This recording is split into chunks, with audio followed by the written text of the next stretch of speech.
Sehingga orang boleh nampak, lihat dalam hidup kita sebagai orang percaya kepada Tuhan, saudara-saudara. Karena Allah mau angkat kita.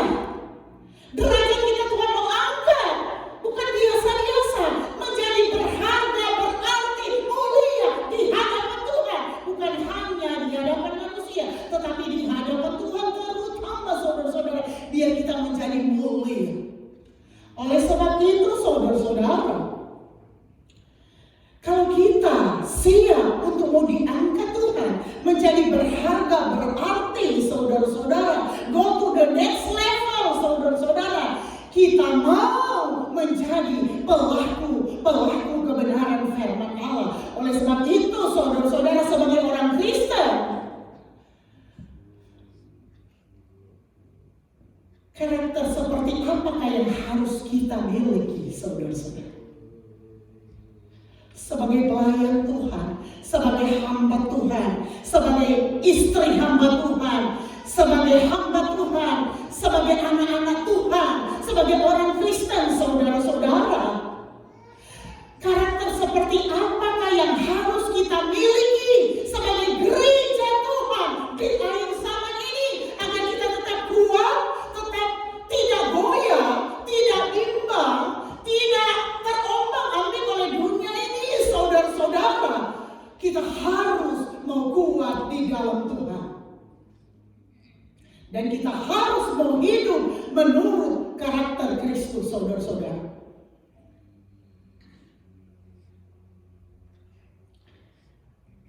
Tadi kita sudah baca ayat 29, ayat 28. Kita naik lagi ke atasnya. Kita tahu sekarang bahwa Allah turut bekerja dalam segala sesuatu untuk mendatangkan kebaikan bagi mereka yang mengasihi Dia, yaitu bagi mereka yang terpanggil sesuai dengan rencana Allah. Saudara dan saya bukan kebetulan ada di tempat ini, bukan kebetulan kita melayani Tuhan, memuji, membesarkan nama Tuhan, hadir di tempat ini, saudara-saudara. Semua dalam rencana Tuhan. Dan di sini berkata firman Allah, kita tahu sekarang bahwa Allah turut bekerja di dalam segala sesuatu. Pekerjaan Allah tidak terbatas, no limit. Bekerja di dalam segala sesuatu, dan pekerjaan Allah itu indah, saudara-saudara. Kalau Allah bekerja dalam hidup saya dan saudara, tidak akan menyakiti satupun di antara kita. Kalau pekerjaan Allah bekerja dalam pribadi kita, keluarga kita, suami istri kita, tidak akan menyakiti istri, tidak akan menyakiti suami, tidak akan menyakiti siapapun, karena semuanya akan mendatangkan kebaikan. Kita tahu sekarang bahwa Allah turut bekerja dalam segala sesuatu untuk mendatangkan kebaikan bagi mereka yang mengasihi Dia, yaitu bagi mereka yang terpanggil sesuai dengan rencana Allah. Saudara, kita semua terpanggil sesuai dengan rencana Allah ada di tempat ini. Karena apa? Kita mau mengasihi Dia. Kalau kita tidak terpanggil dalam rencana Allah, berarti kita tidak mengasihi Yesus, saudara-saudara. Tetapi saudara dan saya ada di tempat ini karena kita mengasihi Yesus yang menyelamatkan hidup saya dan saudara. Yesus yang mengampuni hidup saya dan saudara. Sebentar kita akan bersekutu melalui perjamuan masa yang kudus, saudara-saudara. Hargailah Dia, hargailah Dia berkorban buat saya dan saudara. Hargailah Yesus yang tidak berdosa, tidak bersalah, dijadikan salah karena dosa saya, dosa saudara, dosa seisi dunia ini, sehingga Dia disalibkan, disalib mati, saudara-saudara, buat menebus saya dan saudara. Dan di sini, saudara-saudara, Allah mau dalam hidup kita karena kita pengikut Kristus, anak-anak Allah, saudara-saudara, gereja Tuhan yang mau menjadi pengikut Kristus, saudara-saudara. Tentunya kita harus mau hidup menurut karakter Kristus, saudara-saudara. Dan tadi kita sudah baca, sebab semua orang yang dipilihnya dari semula, mereka juga ditentukannya dari semula untuk menjadi serupa dengan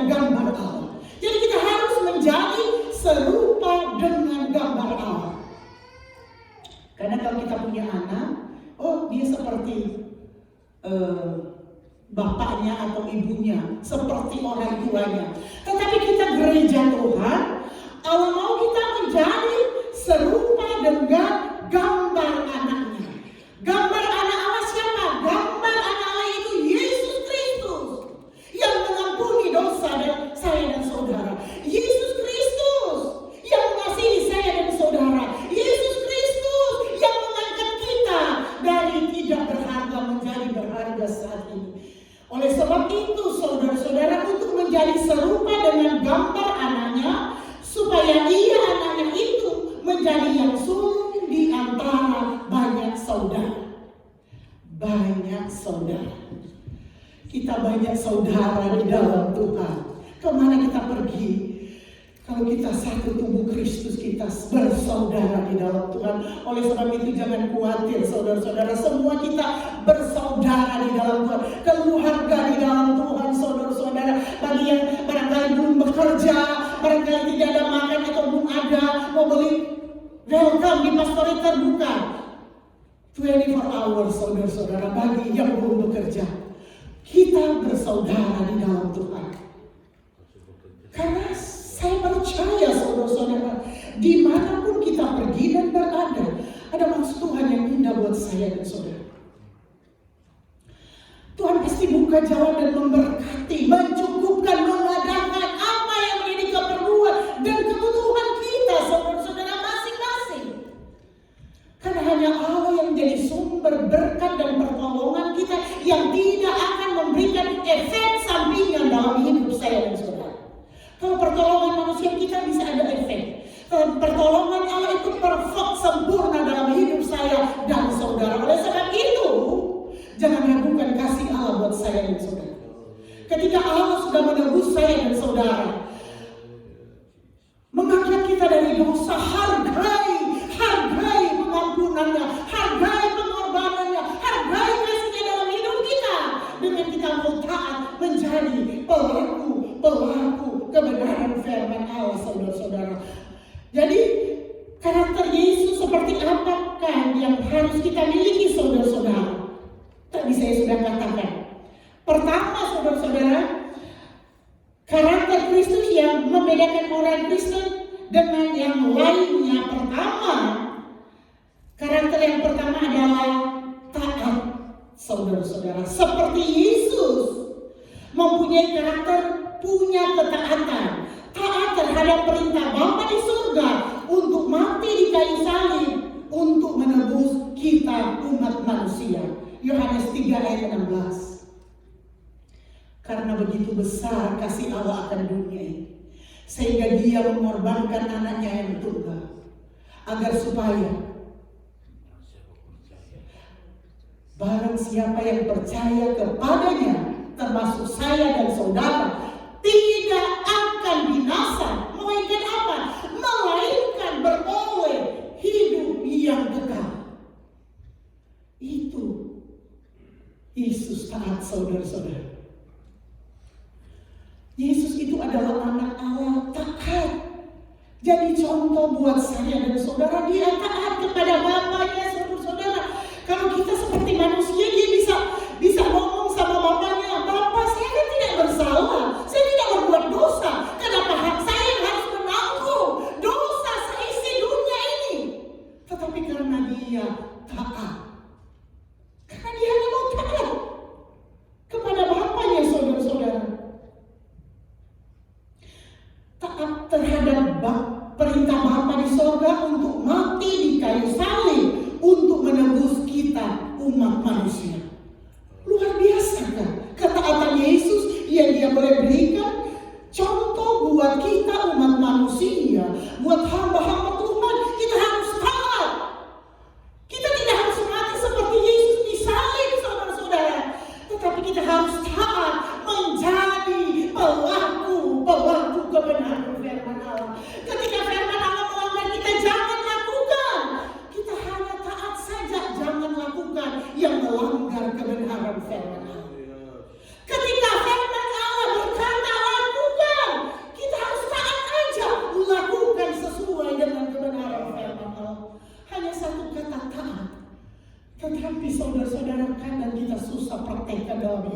saya dan saudara. Hanya satu ketaatan. Kalau mau kita hidup berkenan kepada Tuhan, lebih indah, lebih mulia, lebih manis lagi. Bertambah-tambah indahnya manis berkenan kepada Tuhan. Hanya satu kata, taat, yang harus saya dan saudara praktekkan, lakukan dalam hidup saya dan saudara. Kita tidak perlu mati seperti Yesus, saudara-saudara.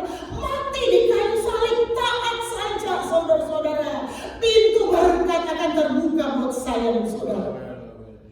Ketika Allah berfirman jangan lakukan, tidak perlu saya katakan, semua kita sudah tahu, sudah di luar kepala. Jangan lakukan sesuatu yang membuat kita berdosa.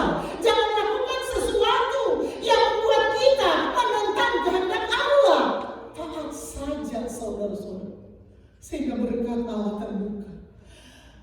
Berkat Allah dicurahkan, mujizat Allah terjadi buat saya dan saudara. Hanya satu kata, ketaatan.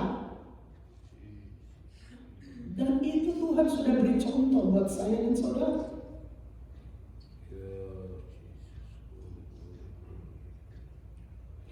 Ada lain lagi, saudara-saudara. Contoh Yesus itu taat, saudara-saudara.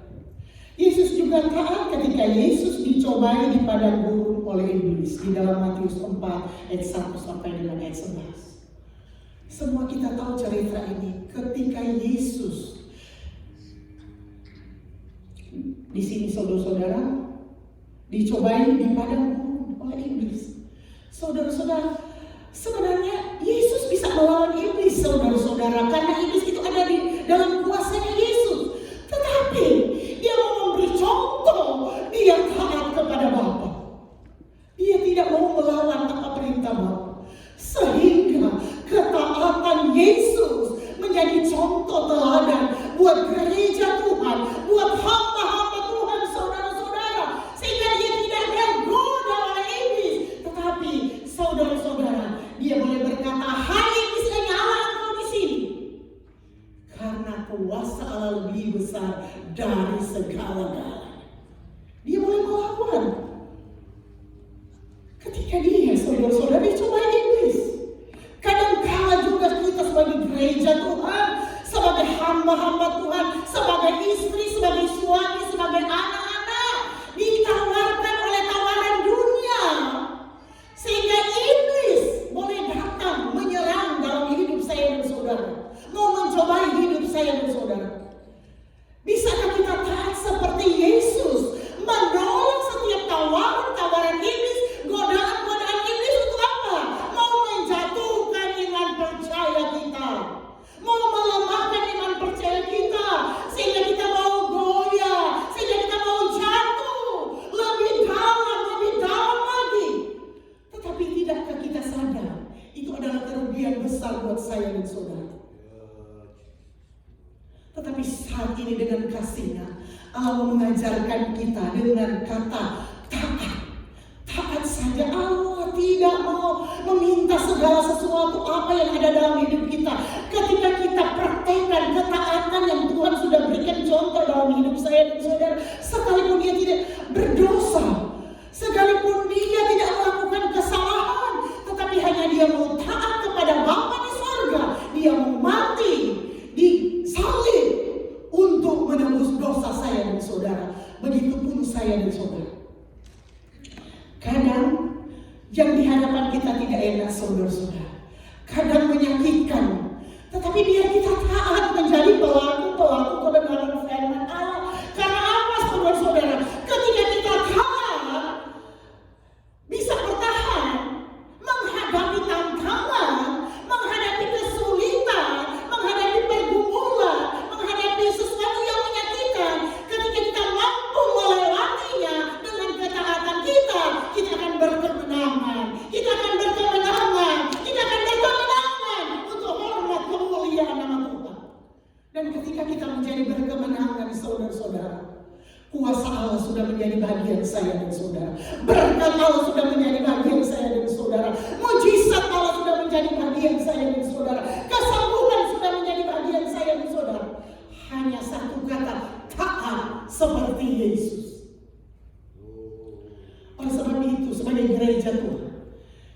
belajar taat.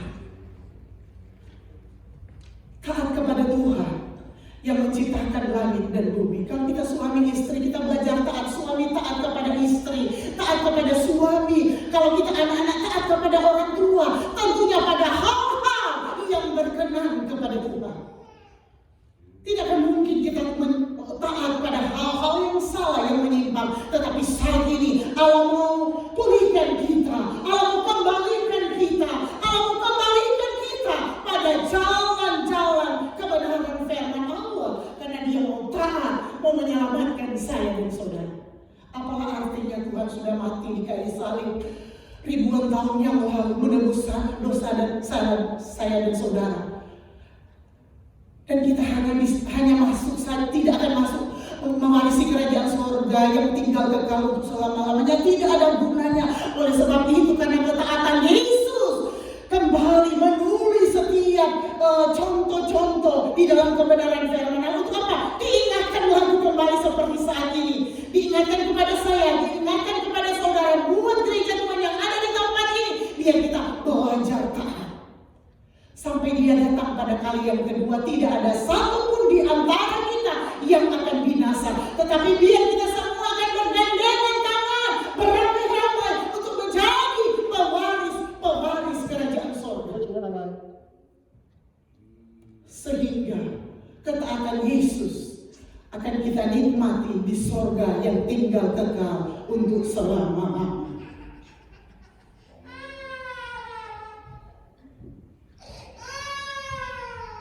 Dan ada banyak lagi contoh-contoh di dalam Alkitab, saudara-saudara. Karena ketaatan mereka Tuhan mengangkat dengan luar biasa. Diingatkan lagi, saudara-saudara. Karena ketaatan Yusuf, dia diangkat menjadi penguasa di Mesir. Saudara tahu cerita Yusuf kan? Dari anak-anak sekolah. Dia difitnah oleh istri Potifar. Dia dimasukkan di dalam penjara. Dia tidak berbuat dosa, tetapi difitnah. Tetapi karena ketaatannya mempraktikkan firman Allah di dalam hidupnya, dia dipermuliakan, saudara-saudara. Dia menjadi penguasa di Mesir. Saudara, belajar taat kepada Tuhan. Dan suatu saat kita akan surprise, di antara kita akan bersaksi karena ketaatan kita diangkat Tuhan dengan dahsyat dan luar biasa di hari-hari ini. Glory. Begitupun juga saudara-saudara, bagaimana cerita ketaatan Abraham. Dia mendapatkan Ishak sekalipun sudah dikatakan sudah umur lanjut, saudara-saudara. Tidak akan mendapat keturunan, tetapi karena dia taat kepada Tuhan. Di umur yang lanjut, Sarah sudah 80, dia sudah 100 tahun, tetap mendapatkan Ishak. Karena ketaatannya kepada Tuhan. Dia percaya bahwa rencana Allah tidak akan pernah gagal bagi setiap orang yang percaya kepada Tuhan. Kita juga boleh melihat contoh bagaimana karena ketaatanmu dan keluarganya mereka selamat dari air bah. Saudara tahu, kalau waktu itu kita lihat Nuh, sementara pada orang sedang-sedang dia sibuk bekerja membuat apa? Bahtera. Karena dunia ini akan dibinasakan. Tetapi orang lain hanya ketawa, aduh sudah gila kali si Nuh ini. Kenapa dia buat bahtera? Binatang-binatang juga sepasang-sepasang harus dimasukkan ke dalam bahtera. Tetapi saudara-saudara, hanya satu kata, ketaatan, karena dia taat kepada Tuhan, sehingga Nuh dan keluarganya terselamatkan pada waktu itu. Oleh sebab itu biar kita juga taat, sehingga keluarga kita, anak-anak kita, orang tua kita bisa terselamatkan karena ketaatan kita. Barangkali kita melihat Tuhan kayaknya tidak mungkin. Saudara tahu, firman Allah itu ya dan amin, yang selalu saya katakan, tidak ada perkara yang mustahil. Dan firman Allah itu tidak ada bayang-bayang perubahan dulu, sekarang, sampai selama-lamanya. Kalau tidak ada perkara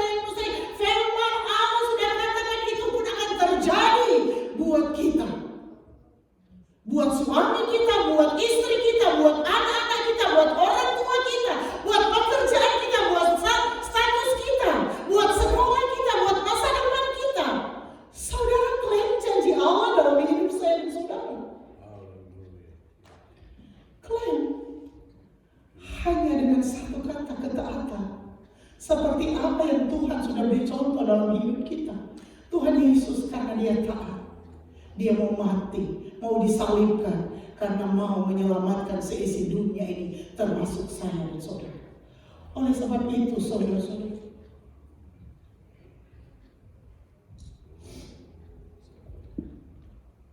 biar firman Allah ini boleh kita praktekkan dalam hidup kita sehari-hari. Selalu saya katakan, minta pimpinan Roh Kudus sehingga kita bisa mampu praktekkan firman Allah dalam hidup kita, sehingga nama Tuhan saja dipuji, dipermuliakan. Tetapi selain dari ketaatan saudara-saudara, contoh juga ketidaktaatan dalam firman Allah. Saudara-saudara ingat juga saudara-saudara, istri Lot yang melihat ke belakang sehingga dia menjadi tiang garam karena dia tidak taat, tidak benar, karena dia lihat di belakang. Sudah katakan jangan menengok lagi, pergi, maju saja. Dia lihat ke belakang. Akhirnya karena satu kata dia tidak taat, dia menjadi tiang garam.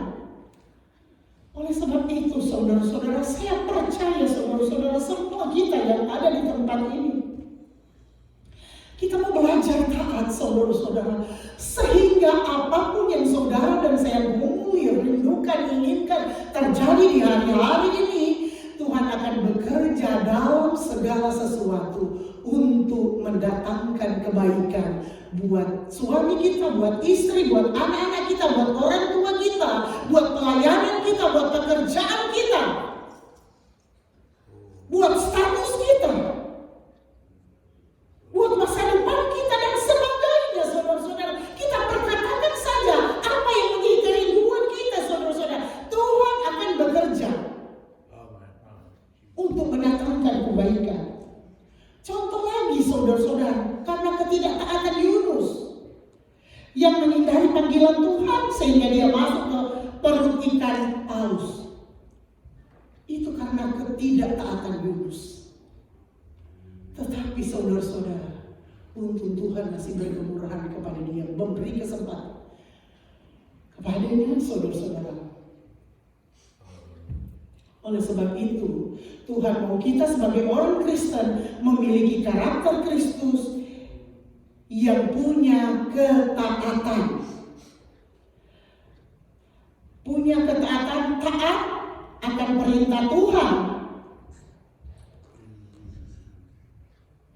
Dan juga kita harus taat pada larangan Tuhan. Jadi kita harus taat melakukan apa yang Tuhan perintahkan, dan kita harus juga taat menolak tidak melakukan yang dilarang oleh Tuhan.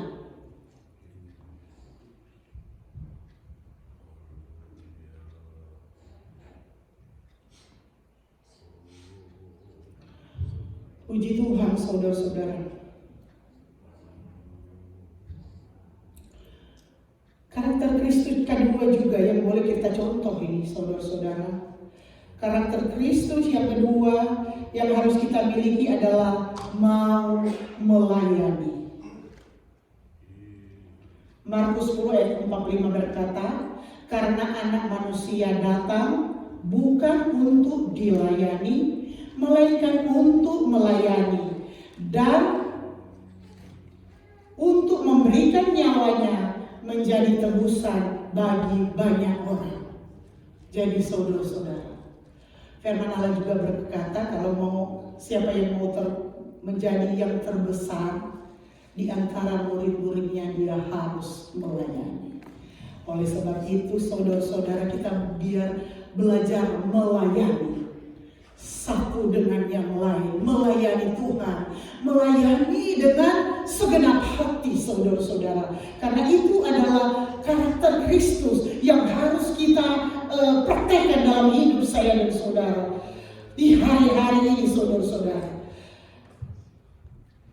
Di sini Tuhan mau kita belajar untuk melayani orang lain, termasuk keluarga kita, istri atau suami kita, dengan tulus seperti Yesus. Jadi pelayanan kita harus melayani dengan tulus saudara-saudara. Lakukan dengan tulus. Ketika pelayanan kita lakukan dengan tulus saudara-saudara, kita lega. Kita tidak tidak ada perasaan apa-apa, kita lega. Oleh sebab itu saudara-saudara, seperti firman Allah berkata, karena anak manusia juga datang, anak manusia datang untuk melayani dan bukan untuk memberikan nyawanya menjadi tebusan bagi banyak orang. Jadi saudara-saudara, kita belajar melayani dengan tulus. Melayani suami, melayani istri dengan tulus. Kadang kalau sudah capek bisa emosi. Tetapi kalau kita lakukan dengan tulus, saudara-saudara, semua akan menjadi berkat buat saya dan saudara.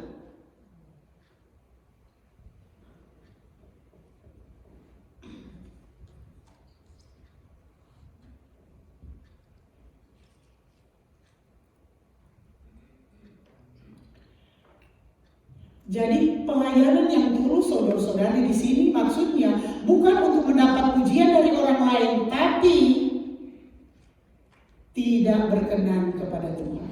Jadi kadang pelayanan kita hanya untuk dipuji orang lain, tetapi itu tidak berkenan kepada Tuhan. Tetapi Allah mau pelayanan kita, pemberian kita tulus berkenan kepada Tuhan, sehingga berkat Allah menjadi bagian saya dan saudara.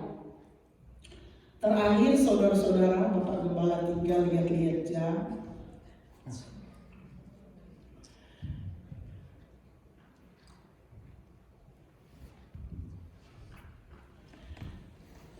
Karakter Yesus yang ketiga yang harus kita miliki adalah mengasihi. Mengasihi seperti Yesus, mengasihi dengan tulus saudara-saudara, karena kita tidak bisa berkata mengasihi Tuhan jika kita tidak mengasihi sesama kita. Jika kita berkata kita mengasihi orang lain tetapi kita tidak mengasihi istri kita atau tidak mengasihi suami kita, itu bukan kasih kita yang tulus. Oleh sebab itu, biar praktekkan kasih yang tulus dalam hidup kita.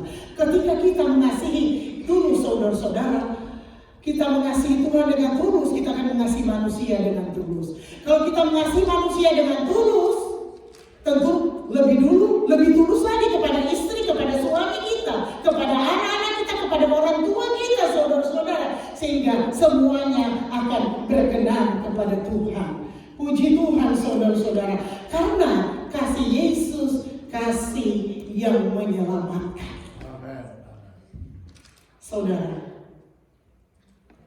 kasih Yesus, kasih yang menyelamatkan. Yesus mati, disalib, karena apa? Untuk menyelamatkan saya dan saudara.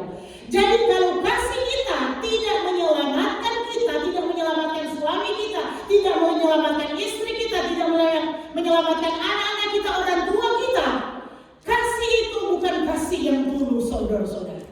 Dan saatnya kita bisa perbaiki sehingga kasih yang ada dalam hidup kita, kasih yang tulus, yang menyelamatkan. Kalau kasih yang ada dalam hidup kita, kasih agape, kasih yang menyelamatkan, berarti kalau saya sebagai istri, kasih yang menyenangkan suami saya. Dan sebaliknya juga, kasih suami. Bapak Billy ketawa dengan Bapak Gembala punya haleluya keras. Tetapi itu contoh yang simpel. Kalau kasih Allah ada dalam hidup saya, tentu saya harus mengasihi suami saya dengan tulus dan untuk menyelamatkan jiwa daripada Bapak Gembala. Begitupun sebaliknya. Kalau kasih suami ya tulus kepada istri, kasih yang harus menyelamatkan istri, saudara-saudara. Jangan kita mau membawa istri kita kepada kebinasaan, tetapi harus menyelamatkan.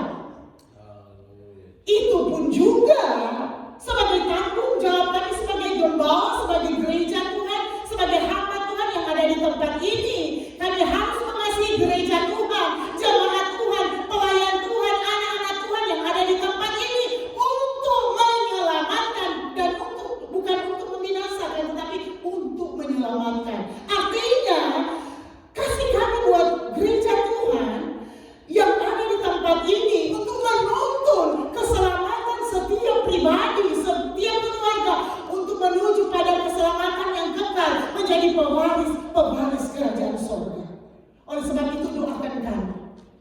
sehingga kami tetap kuat, berdiri teguh sesuai dengan kebenaran firman Allah, sehingga kasih kami kasih yang tulus buat jemaat Tuhan untuk mengantar jemaat Tuhan pada keselamatan.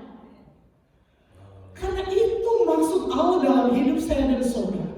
Dan oleh sebab itu tidak mudah saudara-saudara, tidak mudah. Doakan kami sebagai hamba Tuhan, sebagai hamba Tuhan, untuk bisa membawa setiap gereja Tuhan sebagai jemaat Tuhan untuk memberikan kasih yang menyelamatkan, dan bukan untuk membinasakan, tetapi menyelamatkan jiwa kita menuju kepada kekekalan surga yang tinggal kekal untuk selama-lamanya. Oleh sebab itu saudara-saudara, renungkan kebenaran firman. Biar kehidupan kita benar-benar akan mendapatkan keselamatan yang tinggal kekal untuk selama-lamanya, yang Tuhan janjikan buat saya dan saudara di tengah-tengah dunia ini. Tuhan Yesus memberkati kita. Bangkit berdiri. Saya mengundang pelayan altar untuk kita nyanyikan pujian penyembahan. Haleluya, haleluya, haleluya. Haleluya, haleluya. Firman Allah kita sudah dengarkan. Hanya dengan ketaatan Yesus, nama Tuhan dipermuliakan di dalam hidup saya dan saudara. Oleh sebab itu saudara-saudara, kita tidak perlu mati di kayu salib seperti Yesus untuk membuktikan kasih kita kepada sesama, suami, istri, ataupun kepada anak-anak kita, ataupun kepada Yesus. Tetapi dengan satu kata, ketaatan kita untuk bisa praktekkan firman Allah dalam hidup kita, sehingga ketika firman Allah berkata jangan lakukan, kita harus taat untuk tidak melakukannya. Ketika firman Allah berkata lakukan, kita harus taat. Praktekkan firman Allah itu kita harus lakukan sesuai dengan kebenaran firman Allah. Haleluya, haleluya, haleluya. Kasih Yesus indah dalam hidupku. Haleluya. Renungkan kebenaran firman Allah. Haleluya, haleluya.